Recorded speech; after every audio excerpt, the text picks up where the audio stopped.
All right, welcome everyone. We are here at Aleph in Buenos Aires with Pedro from DL News. ¿Cómo estás? Súper bien. ¿Cómo estás tú? Fabuloso, no, bien. We're super excited to have you. I know you have such a strong expertise as you cover, global market, institutional capital flow. So super excited to get your opinion on what's happening in Argentina, of course, but also globally. So maybe tell us a little bit about yourself. What do you do? So I'm Chilean. I'm a journalist. So you're an enemy territory here, or you're in the friends territory? No, I consider myself a friendly territory, but it's a slippery. It depends on who you talk to. There's some still murky waters at times. But no, I've been living here for the past 9 months. Okay. I actually came here last year for the first Aleph that was done in August. And I fell in love with Buenos Aires and I decided to stay. I was here just for a week and it's 9 months in. That's a good testimonial of, I think, what's happening, right? Here. Yeah. That's how much they drew me in and they managed to stick me here. And I'm a journalist. Okay. When I came here, I was covering a lot more DeFi stuff for the Defiant. And then about 6 months ago, I moved over to DL News, where I cover markets, so financial markets, and their intersection with Bitcoin, with crypto, all that sort of stuff. Great.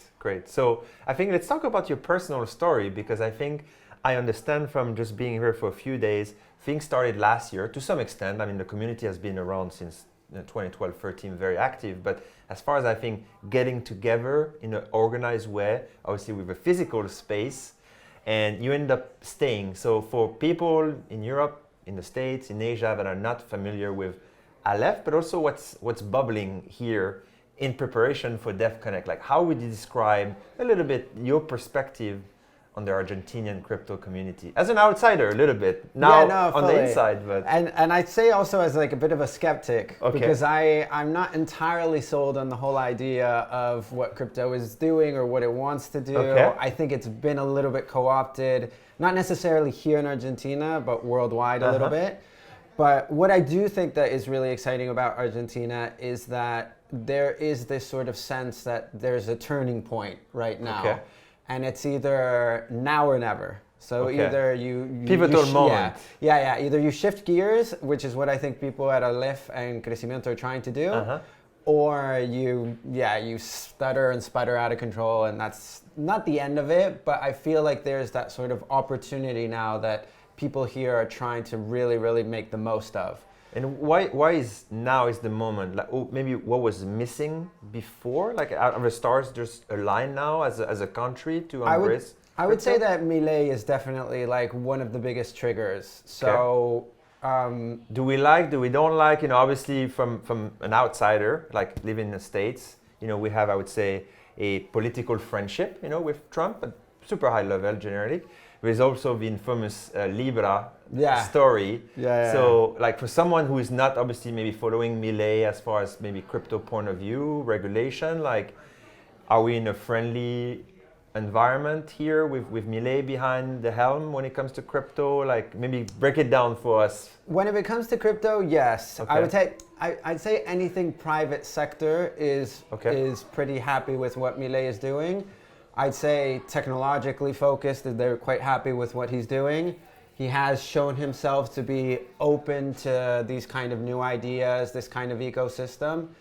I do think that culturally he's been doing some pretty catastrophic things, and that's something that we shouldn't ignore. Socially as well, I think politically he's quite charged. But when it comes to crypto specifically, I do think that he is... I wouldn't say he knows much about crypto, and I think the Libra scandal really shined a light on that. But I think that he's open to the idea, he's open to innovation, he's open to technology, and I think that's what's fueling a lot of people to either come here or the Aleph community to be like, all right, this is a moment where we've got central government behind us, we can try and get aligned a little bit more local governments, whether that's the city of Buenos Aires, whether that's the province of Buenos Aires, and then so on into this sort of cascading effect of state, private sector, local community involved. So a little bit all the stars are aligned, it sounds like, from both public and private sectors. I know because of your role, you have definitely a global view, not just like Latin American view. I know you're an expert when it comes to Bitcoin treasury and capital flow. Like, maybe give us an update on what you are seeing. Currently, I mean, we see, Saylor keep buying more Bitcoin. He wants people to have, Bitcoin on their balance sheet. Like, what are you seeing as an expert who's kind of reviewing the markets every day? I appreciate the expert tag. I don't know if I'd call myself that. I just call myself a watcher. I do think that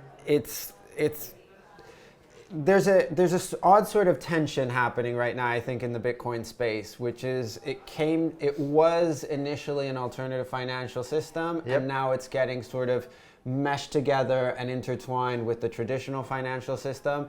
And then you have the appearance of these sort of new Bitcoin treasury companies, which are Michael Saylor, who his stock has done so well. But it's very correlated.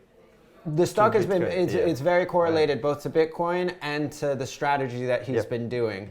And that's triggered a sort of cascade or a flood of businesses that are now becoming these sort of Bitcoin treasury companies where their only job is to buy more Bitcoin and to increase the sort of what's called the Bitcoin per share of their shareholders. And so they issue debt, they use that debt to buy more, to get more capital, and then circle it in to just buy Bitcoin.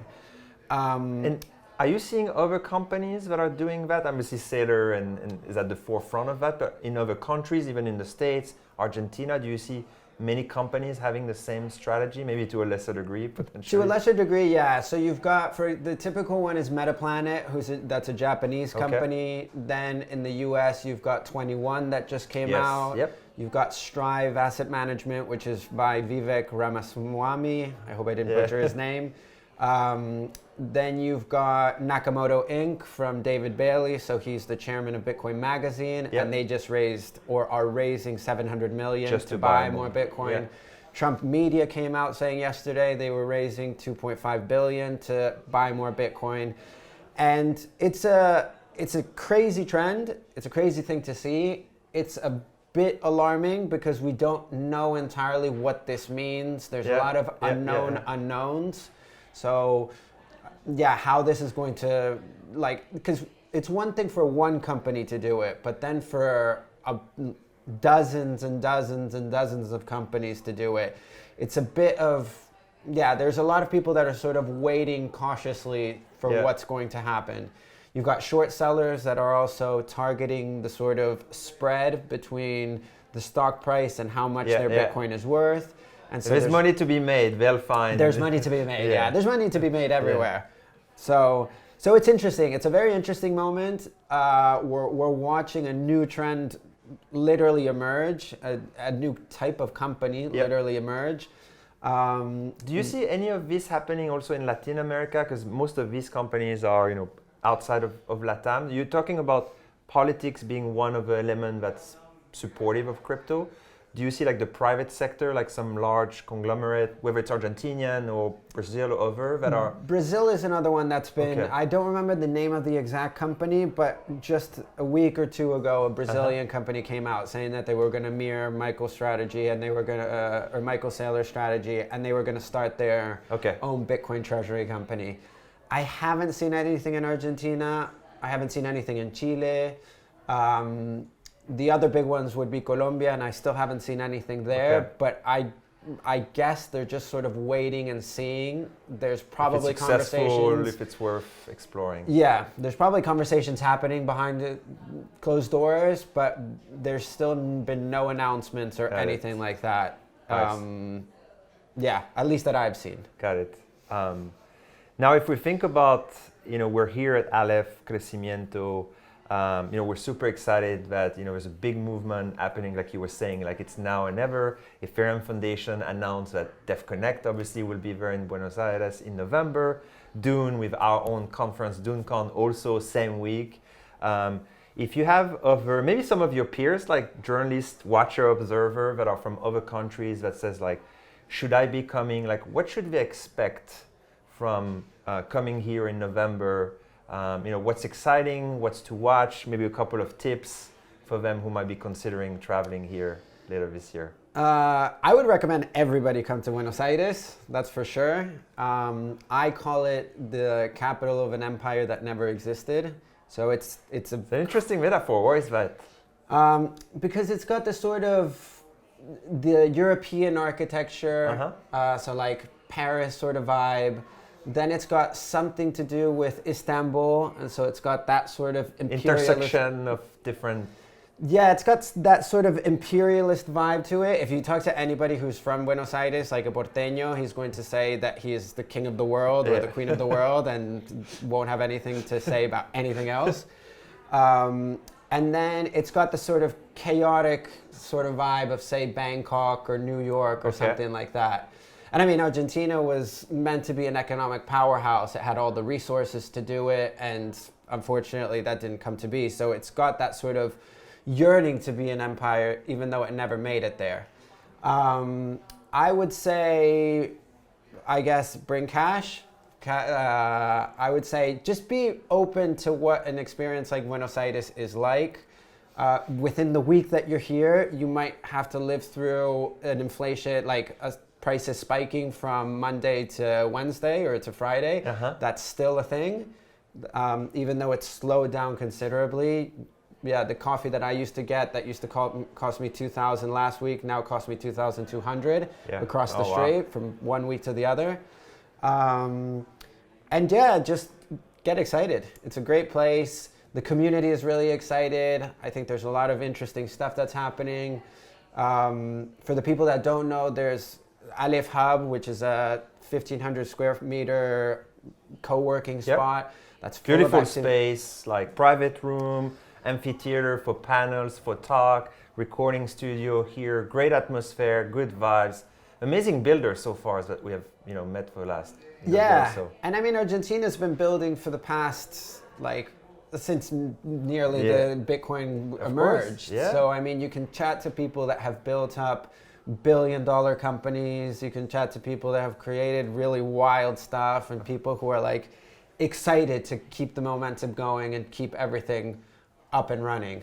So I think that's pretty exciting, and I would recommend people coming here. It's a beautiful part of the world, even though it's quite far away from what most people might be used to. But yeah, I love it. It's going to be an exciting week, I think. And I think to your point with inflation and the price increasing, when it comes to like real use cases, when you think about crypto, I mean, literally where coffee price might change, difficulty to make change, when you arrive with USD, what do I do if, change? I think a lot of people are going to put their crypto to work probably like very efficiently while they're there. I hope so. I mean, I feel like there's also an odd tension there when it comes to crypto, because people want to use crypto, but then people also don't want to spend, for example, their Bitcoin. And so there's like that sort of weird tension. I also think that there's also the classic chicken and egg question, like, how many merchants will accept it, and if there's little merchants that accept it, is it because people don't want to spend it or because they don't know where to spend it? I do want to shout out Simplify, who has been doing some really brilliant work in getting local merchants all across Buenos Aires to accept crypto, to make it easy, to do a good wallet. So yeah, I mean, you can spend it now, you can use it. There's coffee shops, there's bars, there's all sorts of places all around that you can actually find a use for it. So that's pretty cool. Well, thank you for your time. I mean, a true story of someone that came last year and then decided to fall in love with the community here. Now it's been there for 9 months, you said? 9 months. So I think true story. Connect with Pedro. How can we get in touch with you? What's the easiest? You can follow me on Twitter, @elpedrosolimano. And then all my writing goes on DL News, so dlnews.com, if you want to follow stuff about markets, Bitcoin, all that sort of stuff. Love it. All right. Thanks again. Ciao. Thank you.